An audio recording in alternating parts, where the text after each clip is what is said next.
Our last grammar lesson of the whole school year is going to be on idioms. I know that we talked about idioms when we were learning about figures of speech, but I just thought that we would readdress it because idioms are a lot of fun and it's just a fun way to end all of our grammar lessons.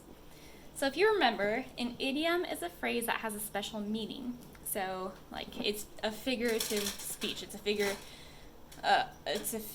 language, it's a figure of speech. So that meaning is different from the meaning of the individual words in the phrase. For example, the idiom in the doghouse means in trouble. So if you say someone is in the doghouse, you mean that they're in trouble. So I'm going to read to you this paragraph. This paragraph is full of idioms, and I'm going to tell you what each one means. But before I do, as I read each paragraph, I guess there are more than one, as I read each paragraph, I want you to try to decide what each one means. So, I hit the roof when I found out that it would cost $500 to repair my car. I put on my thinking cap. I had to figure out how to get... Okay, hang on one second. Sorry about that. I was having trouble holding the phone and reading it at the same time. So let's start over. I hit the roof when I found out that it would cost $500 to repair my car. I put on my thinking cap. I had to figure out how to get my car fixed for less. My friend, who is a mechanic, said he would go to bat for me. He looked at my car and told me how much the work should cost. So using context clues, what do you think hit the roof means? So hitting the roof means that you are becoming very angry. So this person became very angry when they found out that it would cost $500 to repair their car. I know that you all don't have cars yet, but I would be pretty angry too. So let's think about this one. Put on my thinking cap. So if you put on your thinking cap, you are thinking something over very carefully. The last one in this paragraph is go to bat. So the sentence is, my friend, who is a mechanic, said he would go to bat for me.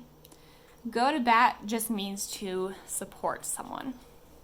All right, let's look at the second paragraph here in the story.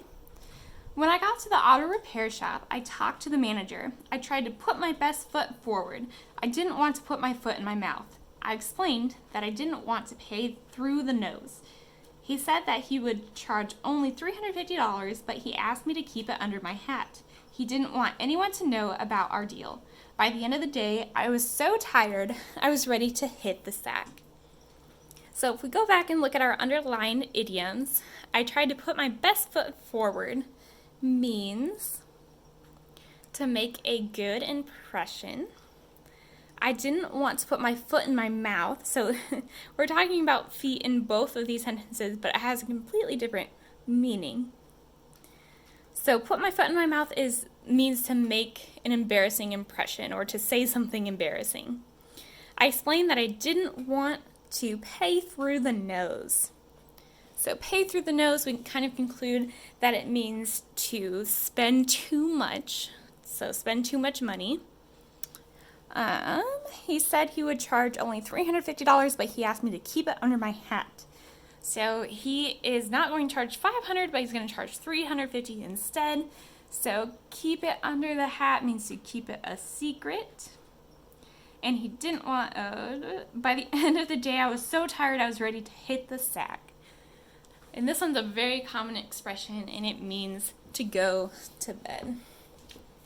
All right, have fun with your idiom assignment for today.